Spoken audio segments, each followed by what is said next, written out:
Bonjour à tous, ici Matt de l'équipe prévente de NetSupport, et aujourd'hui je vous présente une vidéo où je vais vous montrer comment installer notre produit NetSupport School. Donc, la première chose dont vous aurez besoin, ce sont les fichiers d'installation, et la façon de les obtenir dépend si vous êtes un client en essai ou si vous avez acheté le logiciel. Si vous souhaitez essayer, rendez-vous sur notre site netsupportschool.com et sur la page d'accueil, faites défiler vers le bas et cliquez sur le bouton « Essayez gratuitement ». Remplissez vos informations dans ce formulaire, cliquez sur « Inscription » et cela vous mènera directement au lien de téléchargement. C'est une version d'essai entièrement fonctionnelle.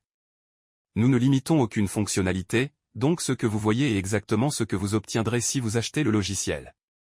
La seule limite est que l'essai est limité à 30 jours, et vous ne pouvez l'installer que sur un maximum de 40 appareils. Si vous êtes déjà client, rendez-vous sur notre site de support et connectez-vous au portail de support personnel. Vous devriez voir quelque chose comme ceci. Si vous cliquez sur « Mes produits » et « NetSupport School », vous verrez des liens pour les fichiers d'installation. Si vous avez besoin d'une langue autre que l'anglais, cliquez sur les drapeaux en haut pour votre pays, et cela changera les installateurs dans la langue correspondante. Si vous ne voyez pas NetSupport School ici sous « Mes produits », cliquez sur « Enregistrer un produit », et cela vous demandera de saisir vos informations de licence. Après les avoir saisies, le bouton apparaîtra dans le portail de support personnel.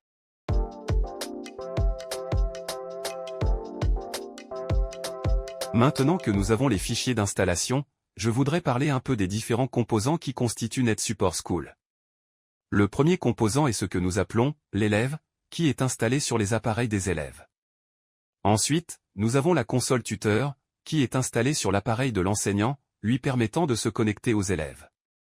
Ensuite, il y a la console technicien, qui est similaire à la console tuteur mais conçue pour les gestionnaires de réseau et les techniciens. Elle permet également de se connecter à la fois au tuteur et à l'élève. Enfin, nous avons le serveur de connectivité, qui est un composant optionnel, mais que je recommande fortement d'installer. Les problèmes de connexion que nous rencontrons proviennent à 99% de clients n'ayant pas installé ce composant. Une fois mis en place, les problèmes de connexion disparaissent généralement. Il est fortement recommandé pour une expérience de connexion plus fluide entre vos appareils. Maintenant, je vais vous montrer ma configuration, où j'utilise des machines virtuelles. J'ai un serveur virtuel sous Windows Server 2022 et 3 clients Windows 11, que nous utiliserons pour l'installation aujourd'hui.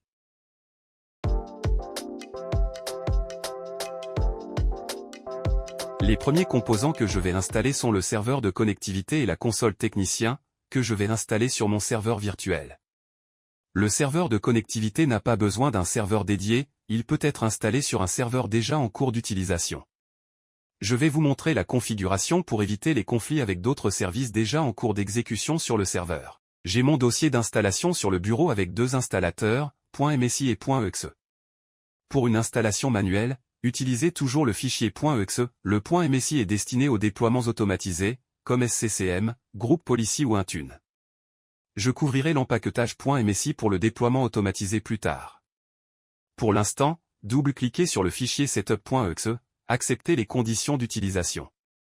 Si vous évaluez, sélectionnez l'évaluation de 30 jours par défaut, mais si vous avez acheté, vous pouvez sélectionner, enregistrer, et entrer vos informations d'enregistrement. Je vais vous montrer une astuce pour les logiciels achetés, déplacez le fichier de licence, nsm.leak, dans le dossier d'installation sautera l'étape d'enregistrement. Donc, il suffit de cliquer ici sur « Terminer ». Maintenant, ce fichier sur mon bureau, ce nsm.leak, est en fait ma licence NetSupport School. Je vais donc simplement le déplacer et le placer dans ce même dossier ici. Et si nous cliquons à nouveau sur setup.exe, laissez-le s'exécuter. Et encore une fois, cliquez sur l'accord de licence, et vous verrez qu'il a sauté la page d'enregistrement, car il lit directement mes informations de licence depuis ce fichier. Donc, si vous avez payé pour le logiciel, cela vous évitera d'avoir à saisir vos informations de licence. Vous pouvez télécharger ce fichier depuis le portail de support. Il y a une page pour cela, avec un bouton sur lequel vous pouvez cliquer et ce fichier de licence vous sera envoyé par email si vous ne l'avez pas à portée de main. Je vais donc installer le serveur de connectivité et la console technicien. Vous pouvez voir qu'il y a une option ici pour la console technicien si je veux l'installer seul, mais je vais l'installer ici avec le serveur de connectivité. Je vais donc cliquer sur « Personnaliser ». Je vais sélectionner « Serveur de connectivité » et « Console technicien » là aussi. vous n'avez pas à installer la console technicien avec le serveur de connectivité. Je le fais juste parce que c'est plus simple. Cela m'évite d'avoir à configurer une autre machine pour cette vidéo. Cela pourrait être le cas si vous êtes responsable réseau et que vous souhaitez simplement installer la console technicien sur votre propre machine. Dans ce cas, vous pouvez le faire, suivez simplement les étapes, et cela sélectionnera la console technicien ou choisissez l'option console technicien sur l'écran précédent. Nous allons donc installer les deux. J'ai donc sélectionné ces deux options. Cliquez sur « Installer ». Le logiciel effectuera ensuite l'installation et fera le nécessaire. Et voilà. Nous pouvons voir qu'un raccourci pour ma console technicien a été ajouté sur le bureau. Et ensuite, si nous cliquons sur « Terminer », nous avons maintenant la fenêtre de configuration pour le serveur de connectivité. Il y a quelques éléments que nous pouvons configurer ici. Mais je vais juste vous montrer le strict minimum pour commencer. La première chose à prendre en compte est ce port ici. Par défaut, nous le configurons sur 443, ce qui pourrait convenir. Mais si le serveur sur lequel vous installez cela agit également comme un serveur web, cela pourrait provoquer un conflit de port. Donc, ce que je vais faire, c'est changer ce port en 3085. C'est un port enregistré auprès de NetSupport. Ainsi, il ne devrait pas y avoir de conflit avec quoi que ce soit d'autre fonctionnant sur ce serveur. L'autre chose que nous allons devoir faire est de créer une clé de connectivité. Cela empêche quiconque de connecter un appareil à votre serveur de connectivité. Lorsqu'un appareil se connecte, il renseigne une clé. Et si cette clé n'est pas correcte, alors le serveur rejettera la connexion. Nous devons donc créer une clé. Pour ce faire, cliquez sur « Ajouter ». La description est simplement un nom d'usage. Vous pouvez taper ce que vous voulez ici. Je vais simplement l'appeler « Clé NetSupport School ». Ensuite, cliquez sur le bouton « Définir » ici. Sur cet écran, vous devez fournir un mot de passe, entre 8 et 16 caractères, donc cela peut être ce que vous voulez, tant que cela répond à ces critères. Je vais donc entrer ma clé ici. Elle devrait être assez longue. Cliquez ensuite sur « OK ». Et ici, vous pouvez voir une version chiffrée de cette clé. Ceci est très important. Cela est effectué par un chiffrement à sens unique. Donc, si vous oubliez ce mot de passe, notre équipe de support ne pourra pas vous aider à le récupérer. Nous ne pouvons pas déchiffrer cette valeur ici par magie. Donc, si vous oubliez ce qu'est la clé, nous pouvons vous remettre en état de fonctionnement, mais cela nécessite pas mal de travail. Je recommande donc, si vous avez un coffre-fort de mots de passe ou quelque chose de ce genre, de stocker cette clé ou le mot de passe non chiffré dans votre coffre-fort, afin de l'avoir si vous devez vous y référer plus tard. Car si vous l'oubliez, cela demandera beaucoup de travail pour tout remettre en ordre. Cliquez donc sur « OK ». Tout est configuré, si je clique sur « Appliquer » et « OK ». Et si vous regardez cette petite icône dans la barre d'état système ici, ce que nous devrions voir dans un instant. Là, il y a une petite coche verte dessus, ce qui signifie que tout est opérationnel et configuré correctement.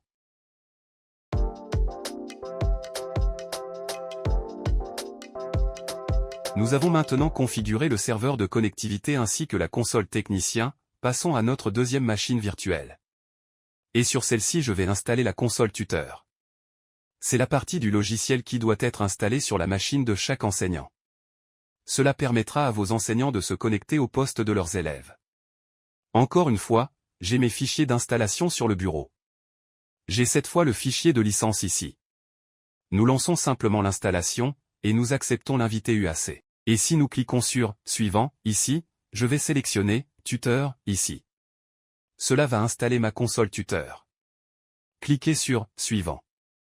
Maintenant, il va me demander un nom de salle. La façon dont je vais installer et configurer le logiciel aujourd'hui utilise ce que nous appelons le mode salle. Donc c'est utilisé dans une configuration où vous avez une salle informatique ou un laboratoire informatique, avec 20 à 30 machines que vos élèves peuvent utiliser. Et puis il y a une machine à part que vos enseignants utilisent, ou peut-être que vos enseignants ont un ordinateur portable qu'ils transportent avec eux d'un cours à l'autre. Si c'est une machine fixe, imaginons qu'elle se trouve dans la salle 1. Je vais donc entrer le nom de la salle, salle 1. Si c'est un ordinateur portable que les enseignants emmènent entre les cours, entrez toujours, salle 1.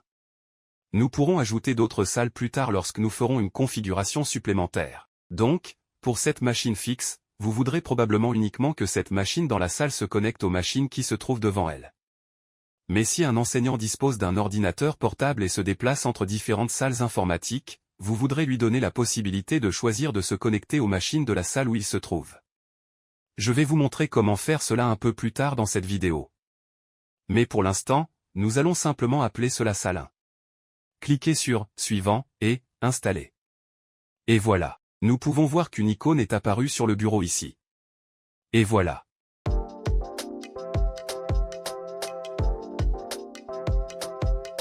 C'est la console tuteur installée sur cette machine. La dernière étape de l'installation consiste à installer le logiciel sur quelques-unes de nos machines étudiantes. Je vais utiliser ces deux machines virtuelles ici. Et je vais en fait les mettre dans différentes salles. Donc celle-ci, je vais la mettre dans salle 1. Et je vais également installer le logiciel sur cette machine ici et la mettre dans salle 2. Donc encore une fois, accédez à mon dossier d'installation. Double-cliquez sur le programme d'installation. Vous devriez commencer à bien connaître ce processus maintenant. Cliquez sur « Suivant », acceptez le contrat de licence, et je veux que ce soit un appareil étudiant. Donc je vais juste laisser « Étudiant » sélectionné en haut. Et comme je l'ai dit, nous allons installer celui-ci dans salle 1 et cliquer sur « Installer ». Laissez-le s'exécuter. Et c'est terminé. Ensuite, passez à la deuxième machine. Nous allons suivre le même processus et mettre celle-ci dans salle 2. Et voilà. Tout est terminé. Nos machines étudiantes sont installées.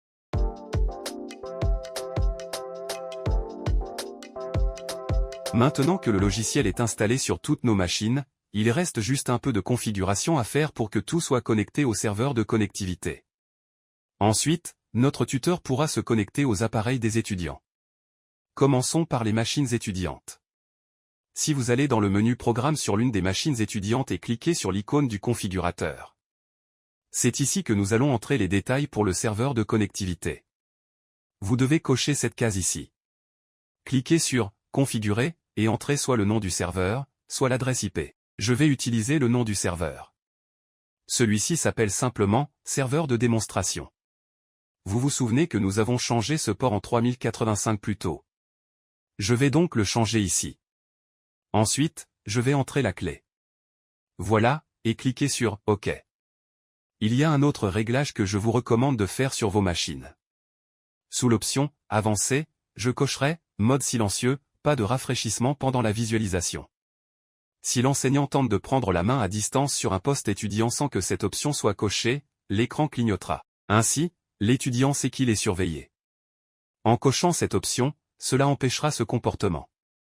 Donc, juste sous le menu Avancer, Mode silencieux, pas de rafraîchissement pendant la visualisation. Assurez-vous que cette case est cochée. Si cela vous convient, cliquez sur « OK ». Cliquez sur « Oui ». Cela redémarrera simplement le service qui exécute le composant étudiant. Et voilà. Cela vient de redémarrer ici. Et tout est prêt à fonctionner. Je vais juste répéter ce réglage sur mon autre appareil étudiant. Je clique ici.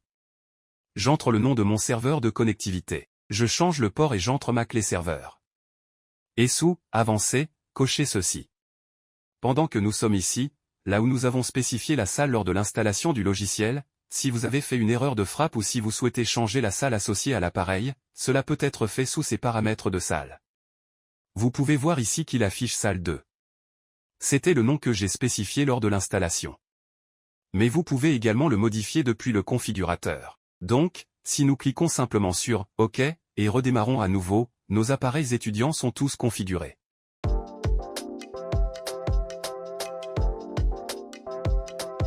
Et nous sommes maintenant prêts à commencer à examiner le tuteur. Maintenant que nos étudiants sont configurés, examinons la console tuteur, configurons-la et voyons si nous pouvons tout connecter. Ce que vous devez faire, c'est cliquer sur l'icône de la console tuteur sur le bureau. Vous verrez cet écran ici. C'est ici que vous pouvez choisir le mode dans lequel vous souhaitez que la console tuteur fonctionne. Je recommande de choisir l'un des deux modes de gauche. Ce mode central ici lancera la console tuteur avec les fonctionnalités avancées désactivées. C'est une bonne option si vous utilisez le logiciel pour la première fois. Cela vous permet de vous familiariser avec les fonctionnalités de base, puis de passer aux fonctionnalités avancées lorsque vous vous sentirez plus à l'aise. Cependant, si vous voulez voir tout ce que nous avons à offrir ou si vous avez déjà utilisé le logiciel et que vous voulez accéder à des fonctionnalités avancées, vous pouvez cliquer sur cette icône à gauche ici. Cela apparaîtra chaque fois que vous chargerez la console tuteur. Ce que vous sélectionnez ici ne détermine pas le mode de fonctionnement à l'avenir. Cet écran d'accueil s'affichera la première fois que vous lancerez le logiciel. Je vais simplement décocher la case ici pour ne pas avoir à cliquer dessus à chaque lancement. Vous pouvez voir ici que nous avons notre salle 1 comme nous l'avons spécifié lors de l'installation. Mais ce que je vais faire, c'est cliquer sur le bouton « Configurer » ici et ajouter les détails de notre serveur de connectivité. Je vais simplement cliquer ici et entrer le nom de mon serveur. Et encore une fois, le port que nous avons configuré, soit 3085. Cliquez sur le bouton « Définir » pour entrer le mot de passe de notre serveur de connectivité. C'est tout configuré. Cliquez sur « OK » ici, il vous demandera si vous voulez tout réinitialiser pour appliquer les changements, cliquez simplement sur « Oui » ici. Tout est configuré. Et si je clique sur « OK » ici, nous voyons que nous sommes connectés à notre étudiant Oliver Smith. Et si nous passons en mode vignette ici et ajustons automatiquement la taille des vignettes, vous pouvez voir la machine d'Oliver Smith. Tout est donc connecté et fonctionne. Maintenant, je vais terminer la classe ici, ce qui peut être fait en bas à gauche. Cliquez sur « Terminer la classe ». J'ai mentionné que ce type de configuration ici serait utilisé si la machine dans la salle de classe était un ordinateur fixe, peut-être à part dans la classe. Mais vos enseignants pourraient également utiliser des ordinateurs portables et se déplacer d'une classe à l'autre. Donc, en plus de se connecter à salle 1, je veux aussi que cet enseignant puisse se connecter à salle 2. Ils choisiront la salle en fonction de celle où ils se trouvent. Pour ce faire, cliquez sur « Nouveau ». Cliquez sur « Mode salle » et entrez salle 2 ici. Vous avez maintenant l'option de faire de cette méthode de connexion la méthode active.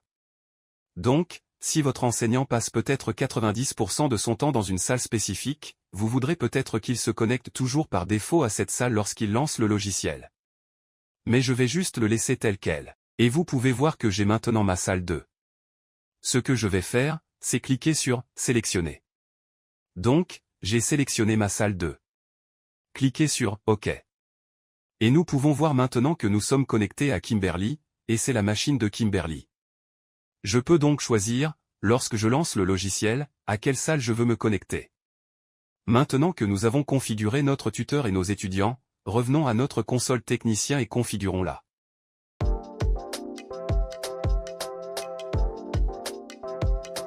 Retournez donc sur le serveur ici, double-cliquez sur l'icône de la console technicien. Dans ce menu de gauche, vous devez sélectionner les paramètres « Réseau et sans fil ». Utilisez le serveur de connectivité dans les paramètres. Vous devriez maintenant être familier avec cette étape. Je vais donc entrer le nom de mon serveur, entrer le port et ajouter le mot de passe. Et voilà. Et nous avons nos machines connectées. Maintenant, il y a quelques paramètres que vous pourriez vouloir ajuster ici. Donc, si je vais dans Affichage et que je sélectionne « Regrouper par salle », cela placera mes appareils dans des salles. Cela peut rendre les choses un peu plus simples lorsque vous fournissez une assistance. Par exemple, si quelqu'un appelle et dit « J'ai un problème avec la salle 1 », au lieu d'avoir peut-être 100 machines dans cette vue, vous pouvez cliquer sur l'onglet salle 1 et cela montrera uniquement les machines dans cette salle.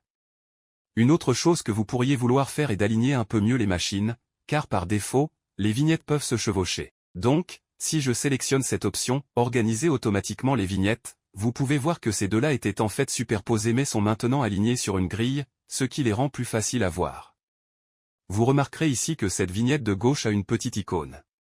Cela indique qu'il s'agit d'une machine d'enseignant. La console technicien peut se connecter à un tuteur et à un étudiant. Mais la console tuteur ne peut se connecter qu'aux étudiants. Vous ne voulez donc pas que les enseignants se connectent à d'autres enseignants. Mais la console technicien utilisée par vos gestionnaires réseau ou vos techniciens permet aux enseignants ayant un problème de se faire aider. Cela leur permet de se connecter à la machine de l'enseignant et de résoudre les problèmes. Enfin, je veux montrer dans cette vidéo comment préparer l'application pour une installation automatisée.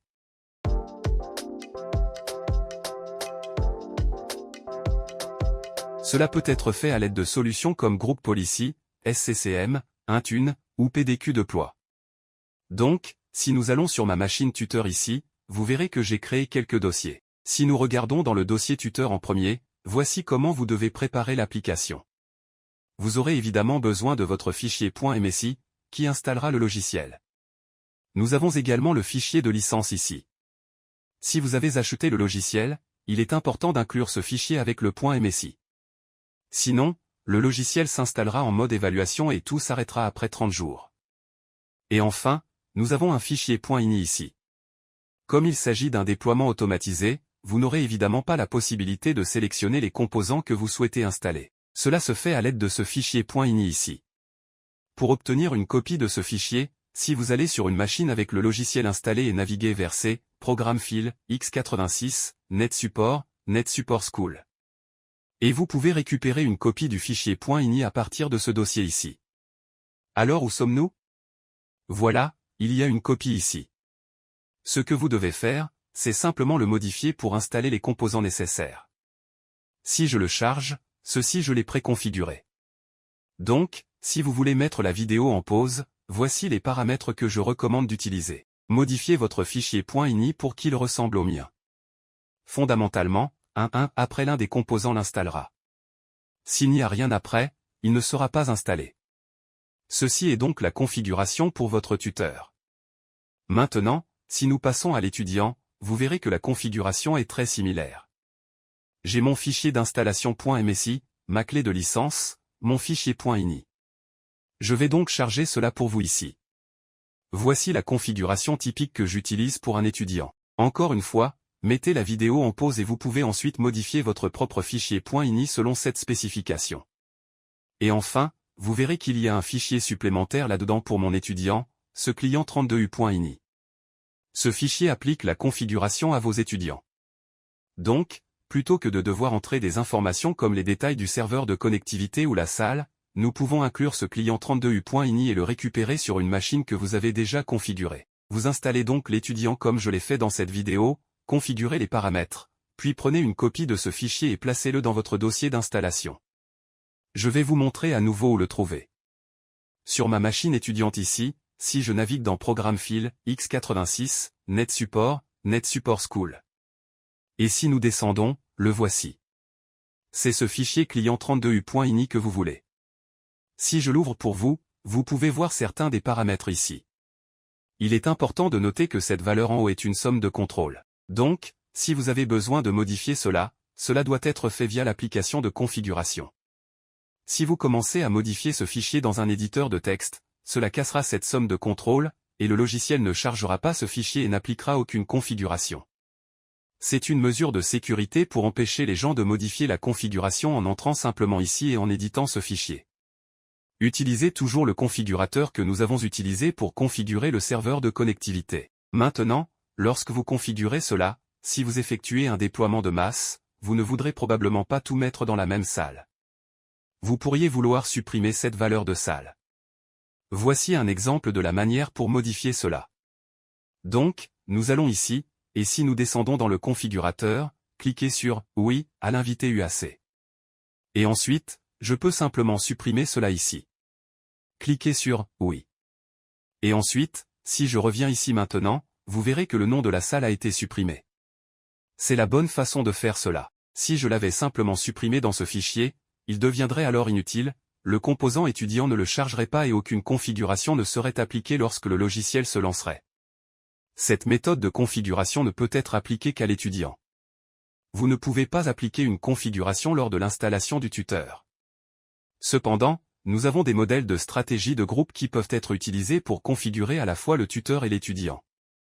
Je ferai une vidéo complémentaire expliquant comment configurer les paramètres via la stratégie de groupe. Mais si vous êtes juste en train d'essayer le logiciel et que vous ne l'installez que sur quelques machines, vous voudrez peut-être configurer manuellement votre tuteur, puis utiliser le fichier client 32u.ini pour appliquer automatiquement les paramètres à vos appareils étudiants. Cela nous amène à la fin de cette vidéo. Merci beaucoup d'avoir regardé, et je vous dis à bientôt.